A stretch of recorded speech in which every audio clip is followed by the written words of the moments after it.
What's happening, folks? Welcome back to the channel. It's a starting 11 prediction for tomorrow's home league game against Livingston. It's match day 3 in the Scottish Premiership, and we're looking for a much better performance and a much better result than we got on Wednesday night there against Kairat Almaty. There's been a lot of fallout from the game, of course. I think people are frustrated because they could probably see this coming with the inactivity in the transfer window so far this season. I think there's been, as always, there's a lot of stray and people catch a lot of backlash at times like this. And I think the predominant, listening to some things in the media and reading different things, the predominant, certainly from a mainstream point of view, the predominant takeaway has been, well, surely Celtic have got a squad that's worth X amount of millions, and Kairat Almaty's was worth a fraction of that. So surely Celtic have got enough players there, enough in the squad there to go and win that game on Wednesday night. And that may well be the case, but that doesn't mean that there's been no fault of the Celtic board in terms of this transfer window or previous ones. And I keep hearing this point about Celtic have got 25 million quid of players on the bench the other night, and Trusty and Engels, and then Ida comes off at half time. So why would they go and spend again? And that's a totally moot point. Just because there's been poor transfers in the past doesn't mean you don't make any transfers in the future, particularly at a key time before a Champions League qualifier where there's these glaring gaps in the squad. The reality is we're down to the bare bones in the wide positions, and up front we've got numbers, but none of it is anywhere near the required quality. And I think the thing that people forget, some Celtic supporters, but predominantly outsiders, is that what we're watching is the same people in the same positions making the same mistakes for 10, 15 years now, maybe more than that. I think this Celtic board have recruited externally to an executive position one outsider in the last best part of 2 decades. And rightly or wrongly, they let that person go after 3 months, 3.5 months. And what they did was not recruit another external person to come in and fill that position. They promoted from within. And that came after the COVID season where everybody accepted, I think, some people more reluctantly than others, that Peter Lawwell had his time at the helm of the club as a chief executive of 18 years, and it was time for some change. And instead, they promoted Michael Nixon to become the CEO after Dominic Mackay left, and they brought Peter Lawwell back as chairman 6 months later. Nothing has really changed at Celtic at boardroom level for the best part of 20 years. The club's still been running the same way it always is, and I accept that people say, well, what do you want? You've won loads of trophies. You've even had some success, some good success, and made good profits in the transfer market as well. But it's convenient for people to forget that we've been in this situation summer after summer after summer, every time we have to navigate a Champions League qualifier. There's been a string of really poor decisions. There's been a lack of a coherent recruitment operation for that entire time, and it's cost us Champions League qualification in the past. So for Celtic supporters who pay attention and who know what's happening at the club, as much as you can do, and we invest fortunes every year, it feels like Groundhog Day. It feels like the same patterns are repeating themselves. And once again, we could possibly see this coming. We've got a second leg to play, and let's hope we navigate it next week. But there is that fear that that same pattern and that same lack of recruitment operation could lead us to miss out on the Champions League once again, just like it did when we went out to Malmo and Maribor and Cluj and Ferencvaros, and a string of poor decisions that have been made at executive level over the last couple of decades.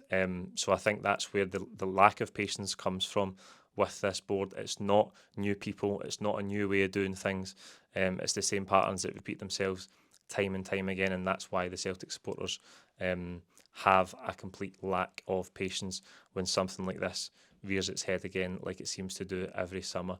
Now, let's turn our attention to some of the football from the other night. I think there's no doubt we were lacking in thrust and quality and incision in the final third. I think the lack of options is a problem there, but again, there's no doubt that the team didn't play at a quick enough tempo. That is the manager's responsibility. We've got to play much better across the pitch tomorrow, but particularly in an attacking manner, we've got to do more, because Livingston are a type of team who will come and make it difficult for you. They'll be physical, they'll try and defend well. They'll sit deep, whether they want to or not. They'll probably be forced back because of the way that Celtic play. We're going to have the majority of the ball, and if we don't move it quickly enough and we don't create enough chances, we could be on the end of another stuffy result and possibly dropped points. We don't want that. We find ourselves again in midway through this sort of negative cycle that can happen in a summer where we've got a Champions League qualifying campaign. Like I say, that the thing that sets that all in motion is the inactivity in the transfer window, and then it comes to the qualifier, and all of a sudden you get a bad result, and you have this swell of negativity that's been bubbling away in the background. Now, if that's to be followed up with domestic drop points, an exit next week, we've got the derby to come. We find ourselves in this position where we can't afford any mistakes, because this sort of feeling can create a real hangover as you go through the season, when it starts in this manner. So we've got some injury problems which the manager outlined in the press conference today, and because of the lack of depth and quality in certain areas, I don't think he's got the luxury of making too many changes to the team that will face Livingston tomorrow. Livingston are sitting third after the first two games. Believe it or not, they have created the best quality chances of any team over the first two Scottish Premiership games. They have the highest XG, if that's what you're into. So maybe they're going to approach things differently this season. But again, I would expect a similar pattern to what we've seen over the years with Livingston coming to Celtic Park, because we are going to dominate the ball, and they will naturally retreat to their own box and try and defend the spaces as well as they can do. Let's look at the team then. From a Celtic point of view, I mentioned the injury problems that we have. Alistair Johnston went off in the first half on Wednesday night. Brendan Rodgers confirmed that he's out for 12 weeks. That's a real sore one for us. He's a key player. He's a leader in the team as well, so he's going to be a huge miss over the next 3 months. We'll start in goals with Kasper Schmeichel. I think the back four is obviously going to be changed due to that Johnston injury. Ralston will come in. This is that's an interesting one to watch over the next couple of weeks, because while we go into the market and try and bring in somebody on loan to improve in that position, that's a difficult one, because Alistair Johnston is hands down the first choice there. He's just going to be out for this period of 3 months. Ralston's there as backup. We're going to have a lot of big games over the next 3 months. Kobe Donovan is there as well, who's a young player, kind of untested at first team level competitively. I think that's a big blow for us, missing Alistair Johnston. And again, who knows what we'll do in the transfer market. I think we've got much bigger fish to fry in terms of the other areas of the squad. If we'll even get to ticking off some extra cover at right back, I would be surprised. I'm going to go with Carter Vickers and Scales. Tierney at left back. Again, the other night we see this situation where we don't have another left back, so Tierney comes off while he's working up to this level of fitness where he can hopefully play 90 minutes soon. Scales has to be pushed out to left back. Austin Trusty is out with a foot problem, so we don't have that luxury. Could we see Simpson Pusey maybe take some part in this game? He was on the bench the other night. We could do. Would you rest Carter Vickers, because he's a huge player for us?